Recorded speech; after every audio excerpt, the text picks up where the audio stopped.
welcome to our channel Give and Tech Education. Today we'll discuss some important questions about Indian Polity Set 2. If you have not watched the first part of my Indian Polity, then go and check it. I'll give the description link in this video. So I hope it will help you out in any kind of competitive exam like IPPS, RRB, APSC, UPSC and SSC and any other state level competitive exam. So we will discuss everything in a series wise, and I'm sure that everything will be common in exam from this discussion. So without skipping, please watch the whole video for the maximum benefit. So let's start our session. Aji amar prothom proshnotu hol, how many members are nominated by the president in the Rajya Sabha? Rajya Sabha loi Rashtrapatiye kiman jon sodosyok nominate kore? আমি আগতে কৈ আহিছো ৰাজ্য সভা মানে হৈছে ৰাজ্য সভাক আমি কি বুলি কও আপাৰ হাউস আৰু লোকসভাক কোৱা হয় লোৱাৰ হাউস সো ৰাজ্য সভা মানে হৈছে আপাৰ হাউস যেটো উচ্চ সদন তো প্ৰশ্ন সুধিছে যে ৰাজ্য সভালৈ ৰাষ্ট্ৰপতিয়ে কিমানজন সদস্যক নমিনেট কৰে তো ইয়াৰ কাৰেক্ট অপচনত আছে 2 10 12 15 আমি সকলোৱে জানো তাৰ কাৰেক্ট আনসাৰ কোনটো হ'ব অপচন সি ৰাজ্য সভালৈ ৰাষ্ট্ৰপতিয়ে 12 জন সদস্যক নমিনেট কৰে নেক্সট প্ৰশ্নটো হ'ল what is the term of a member of the Rajya Sabha ৰাজ্য সভাৰ সদস্য এজনৰ কাৰ্যকাল কিমান থাকে বা কাৰ্যকাল কিমান তো ইয়াৰ অপচনত আছে 3 years 6 years 5 years 4 years তাৰ কাৰেক্ট আনসাৰটো সকলোৱে জানো আমি হেতু হ'ল অপচন বি 6 years ৰাজ্য সভাৰ এজন সদস্যৰ কাৰ্যকাল এই 6 বছৰলৈ থাকে 6 years লৈ থাকে আমাৰ নেক্সট প্ৰশ্নটো হৈছে the Indian Parliament consists of আমাৰ ভাৰতীয় পাৰ্লিয়ামেন্টটো তলত কোনটো দ্বাৰা গঠিত হয় বা ইন্ডিয়ান পাৰ্লিয়ামেন্টত কি কনসিস্ট আছে ওকে সো ইয়াৰ কাৰেক্ট আনসাৰটো সকে জানিবই হেতু হ'ল option D the Indian Parliament consists of the president Rajya Sabha and Lok Sabha okay ৰাষ্ট্ৰপতি ৰাজ্য সভা মানে হৈছে উচ্চ সদন আৰু লোকসভা মানে হৈছে নিম্ন সদন এই তিনিটা বস্তু কনসিস্ট কৰে ইণ্ডিয়া পাৰ্লিয়ামেন্টত ওকে আমাৰ নেক্সট প্ৰশ্নটো হ'ল who was the first foreign minister of free India okay তো প্ৰশ্ন সুধিছে যে প্ৰথম ভাৰতীয় বিদেশ মন্ত্ৰীজন কোন হয় ওকে তো ইয়াৰ কাৰেক্ট আনসাৰটো হ'ল Option A. Jawaharlal Nehru was the first foreign minister of India or Free India. Then, eta kotha moi koi disu yate ei Jawaharlal Nehru jon asile first foreign minister. Tar pisote serial moi yate option keta jitu likhisu. Ei Jawaharlal Nehru pisote ei Gulzarilal Nanda to hol second foreign minister. Then Lal Bahadur Shastri hol third foreign minister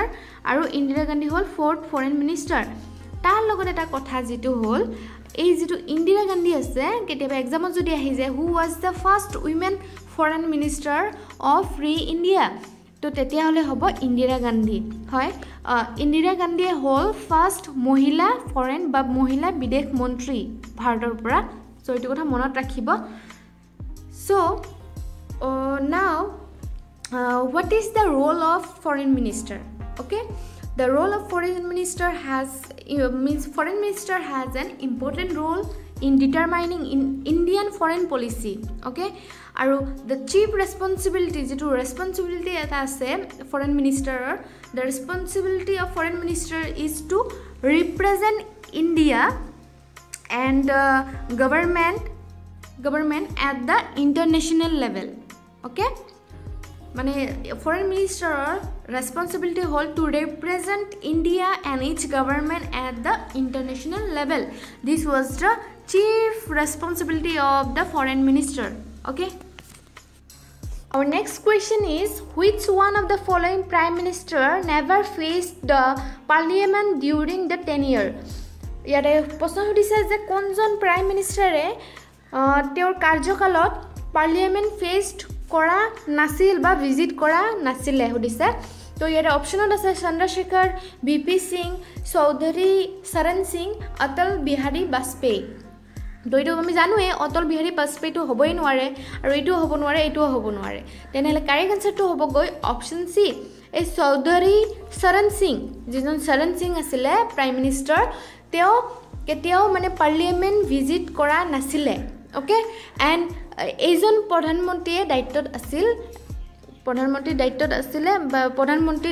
prime minister আছিলে in 1979 to 1980 okay এইখিনি সময়ত প্ৰধানমন্ত্ৰী আছিলে and he is the fifth prime minister of India মনত ৰাখিব এই চৰণ সিংজন আছিলে fifth prime minister of India in 1979 to 1980 ভিতৰত এণ্ড তেওঁ কেতিয়াও পাৰ্লিয়ামেণ্টটো মানে কাৰ্যকালৰ সময়ত ফেচ কৰা নাছিল বা ভিজিট কৰা নাছিল okay very very important question হয় Our next question is which party provided two prime minister in 2 years time? তলৰ কোনটো দল বা পাৰ্টিয়ে 2 বছৰ সময়ত দুটা প্ৰাইম মিনিষ্টাৰ প্ৰভাইড কৰিছিলে ওকে তো ইয়াৰ অপশ্যনত আছে জনতা পাৰ্টি জনতা দল বিজেপি সমাজবাদী জনতা দল তো ইয়াৰ কাৰেক্ট আনসাৰটো হ'বগৈ অপশ্যন বি আচ্ছা এটা মই কথা ক'ব বিচাৰিছোঁ মই বহুতো এনেকুৱা বুকছবিলাকত বা নেটতো চাৰ্চ কৰিছোঁ তাৰ কুৱেশ্যনটো মই দুটা পাইছোঁ সেইটো হ'ল এটা জনতা পাৰ্টি এটা হ'ল জনতা দল তো কিছুমানত জনতা দল আছে কিছুমানত জনতা পাৰ্টি আছে চ' মই এইটো কনফিউজ আছোঁ চ' আপোনালোকে যদি কোনোবাই কাৰেক্ট এনচাৰ একজেক্ট এনচাৰ জানে তেনেহ'লে মোক এইটো কমেণ্ট ছেকশ্যনত জনাব দেই coming to the next question is By which amendment act the fundamental duties of citizen are included in the Indian Constitution? ভাৰতীয় সংবিধানৰ কোনটো এক্টৰ দ্বাৰা মৌলিক কৰ্তব্যবোৰ ইনক্লুড কৰিছে ওকে কোনটো এমেণ্ডমেণ্ট এক্টৰ দ্বাৰা তো ইয়াৰ অপশ্যন আছে 42nd Amendment Act 44th Amendment Act 56th Amendment Act and 73rd Amendment Act তো ইয়াৰে কাৰেক্ট আনসাৰটো হ'বগৈ অপশ্যন ডি এই 73rd এমেণ্ডমেণ্ট এক্টৰ দ্বাৰা এই fundamental duties of citizen to Indian কনষ্টিটিউশ্যনত ইনক্লুড কৰা হৈছে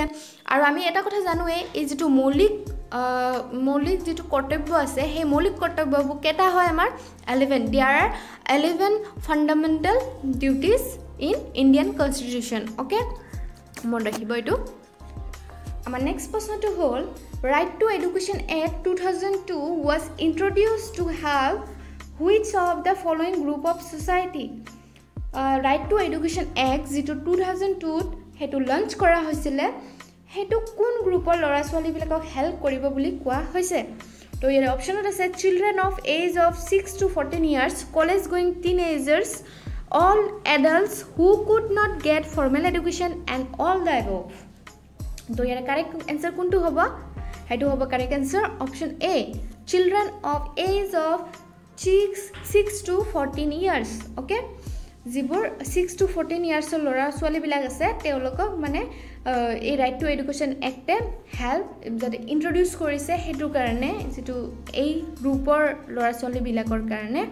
and this right to education act সেইটো 86th মই এটা এডিশনালৰ কাৰণে লিখি দিছোঁ 86 এমেণ্ডমেণ্ট এক্টৰ এক্টত এই 2002 এই right to education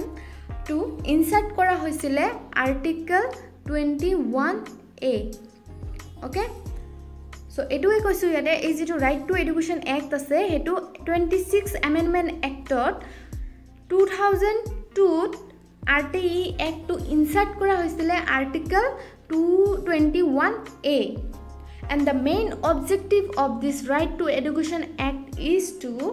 provide free and compulsory education to all children in the age group of 6 to 14 years as a fundamental rights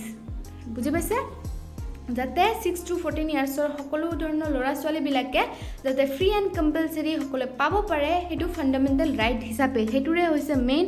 motive right to education এক্টৰ এইটো মনত ৰাখিব নেক্সট কুৱেশ্যনটো হ'ল equal pay for equal work has been enshrined in the Indian constitution as one of the সমান কামৰ বাবে সমান মজুৰি এইটো ভাৰতীয় সংবিধানৰ তলৰ কোনটো ধৰা হৈছে বা নিশ্চিত কৰা হৈছে ওকে তো ইয়াৰ কাৰেক্ট আনসাৰটো হ'ব গৈ option B yes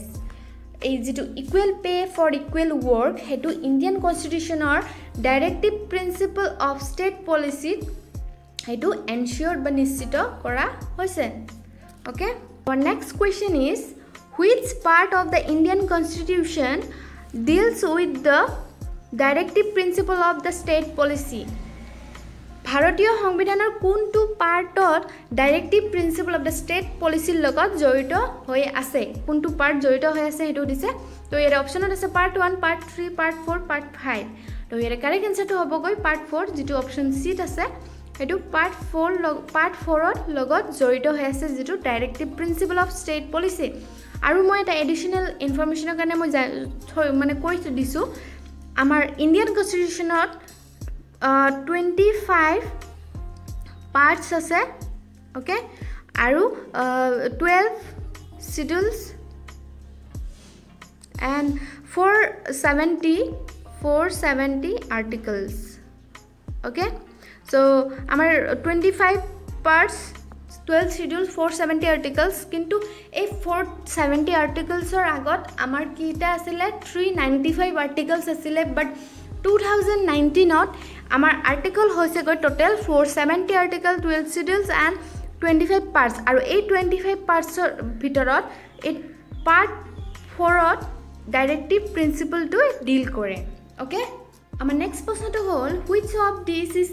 not included as a fundamental right in the Indian constitution প্ৰশ্ন সুধিছে যে তলৰ কোনটো ভাৰতীয় সংবিধানত মৌলিক অধিকাৰ হিচাপে ইনক্লুড কৰা হোৱা নাই is not সুধিছে তো ইয়াৰে সকে আপোনালোকে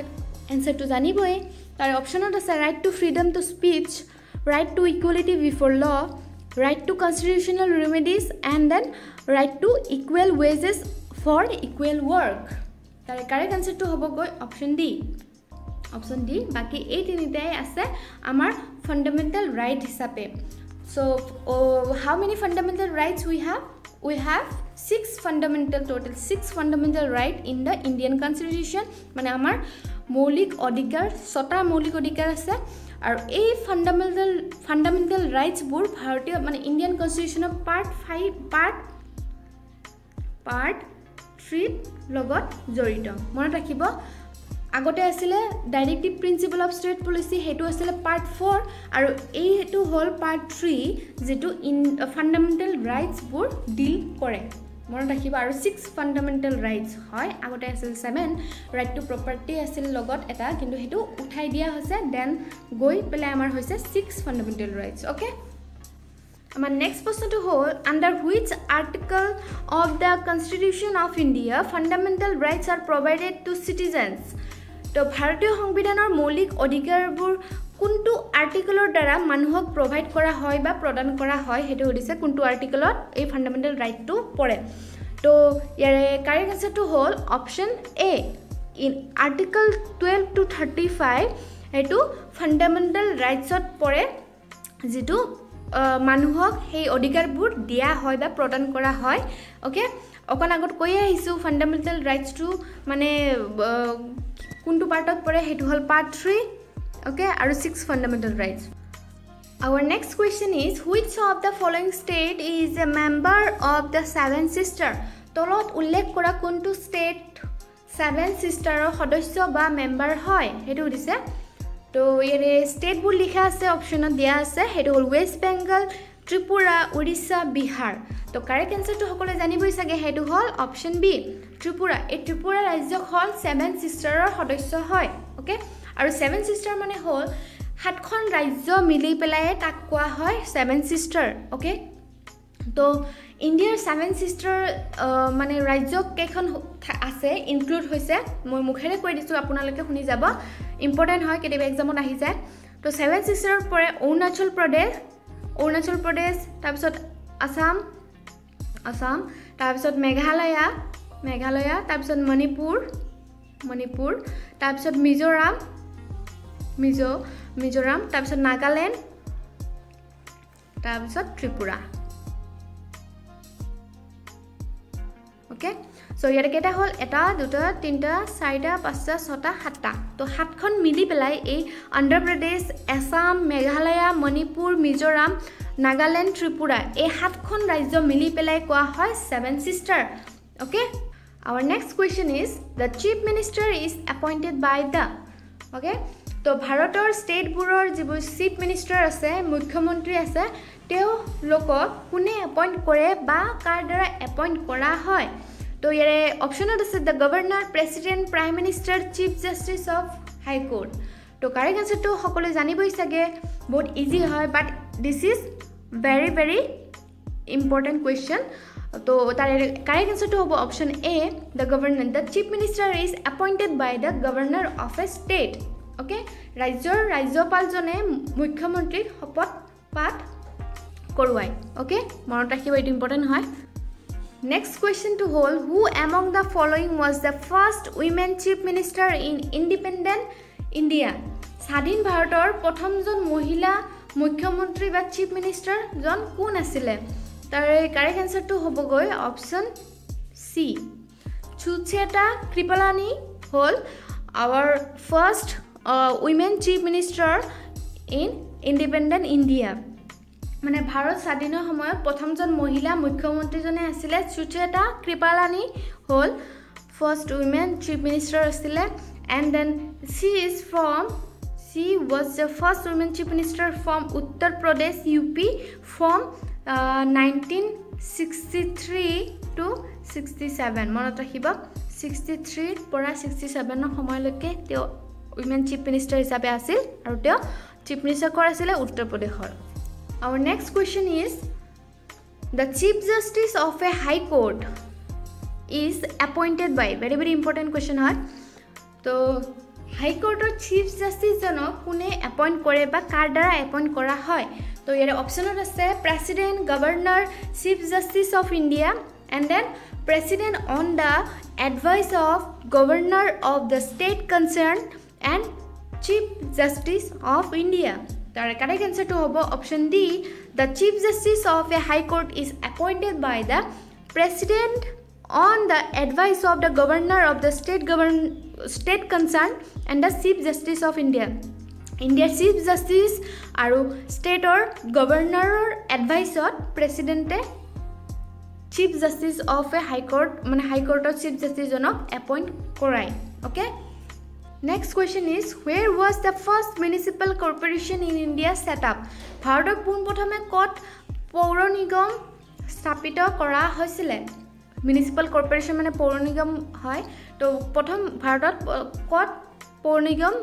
স্থাপিত কৰা হৈছিল হেতু দিছে তো ইয়াৰ অপচনত আছে বম্বে কলকাতা দিল্লী মাদ্ৰাজ তো কাৰেক্ট আনসাৰটো হ'বগৈ option D first municipal corporation ইণ্ডিয়াত মাদ্ৰাছত কৰা হৈছিল মানে the first municipal corporation was set up in India in the year of 1687 and at Madras মনত ৰাখিব মাদ্ৰাছত ফাৰ্ষ্ট মিউনিচিপাল কৰ্পোৰেশ্যনটো সেট আপ কৰা হৈছিল in 1687 very very important question হয় এটো next question is which of the following is not a panchayati raj institution তলৰ কোনটো Panchayati Raj institution নহয় হেতু দিছে তো কাৰেক্ট আনসাৰটো হ'বগৈ ইয়াৰে অপশ্যনত কি আছে চাও আগত গ্ৰাম সভা গ্ৰাম পঞ্চায়ত নয়া panchayat and gram cooperative society তো ইয়াৰ কাৰেক্ট আনসাৰটো সকলে জানিবই চাগে তাৰ কাৰেক্ট আনসাৰটো হ'ব ডি গ্ৰাম কোঅপাৰেটিভ সোসাইটি যেটো আছে হেতু পঞ্চায়তী ৰাজ ইনষ্টিটিউচনৰ মানে নপৰে পঞ্চায়তী ৰাজ ইনষ্টিটিউচনৰ হেতু নপৰে okay so what does it mean by panchayati raj is a system of local self government in India Panchayati Raj এটা সিস্টেম হয় যেটো লোকাল সেলফ গভৰ্নমেন্ট হয় ইণ্ডিয়াৰ ওকে মনত ৰাখিব এটো গ্ৰামৰ লগত বিশেষকৈ ৰিলেটেড ষ্টেটৰ লগত ৰিলেটেড হৈ আছে এটো নেক্সট কোৱেশ্চনটো হ'বগৈ when was the panchayati raj system introduced in India ভাৰতবৰ্ষত কেতিয়া পঞ্চায়তী ৰাজ ব্যৱস্থাটো ইন্ট্ৰোডিউস কৰা হৈছিল ওকে তো ইয়াৰ অপশ্যনত আছে 1945 1950 1959 1962 তো কাৰেক্ট আনসাৰটো কেতিয়া হ'ব হেতু অপশন সি 1959 ত পঞ্চায়তী ৰাজ সিস্টেমটো ইণ্ডিয়াত প্ৰথমৰ বাবে ইন্ট্ৰোডিউস কৰা হৈছিল এটো মনত ৰাখিব ভেৰি ভেৰি ইম্পৰ্টেন্ট কোৱেশ্চন আৰু এই পঞ্চায়তী ৰাজ সিস্টেমটো স্টেট লিষ্টত পৰে মনত ৰাখিব স্টেট লিষ্টত পৰে Our next question is who decides whether a bill is a money bill or not কোনে ডিসাইড কৰে যে এখন বিল মানি বিল হয় নে নহয় তো ইয়াৰ কোনটো অপশন কাৰেক্ট হ'ব তাৰ এনসাৰটো কাৰেক্ট হ'ব option A speaker of the লোক সভায়ে ডিসাইড কৰে যে ফাইনান্সিয়াল বিলখন এখন মানি বিল হ'ব নে নহয় ওকে দ্য স্পিকাৰ অফ লোক সভা clarifies but certifies whether a financial bill is a money bill or not মনত ৰাখিব এটো ইম্পৰ্টেন্ট কোৱেশ্চন হয় সো फ्रेंड्स আজিৰ ভিডিওটো এইখিনিতে সামৰিছো আৰু যদি আজিৰ এই ভিডিওটো ভাল লাগিছে তেনে হলে লাইক শেয়াৰ আৰু লগতে সাবস্ক্ৰাইব কৰি দিব আৰু লগত এই বেলৰ আইকনটো প্ৰেছ কৰি দিব so thanks for watching have a nice day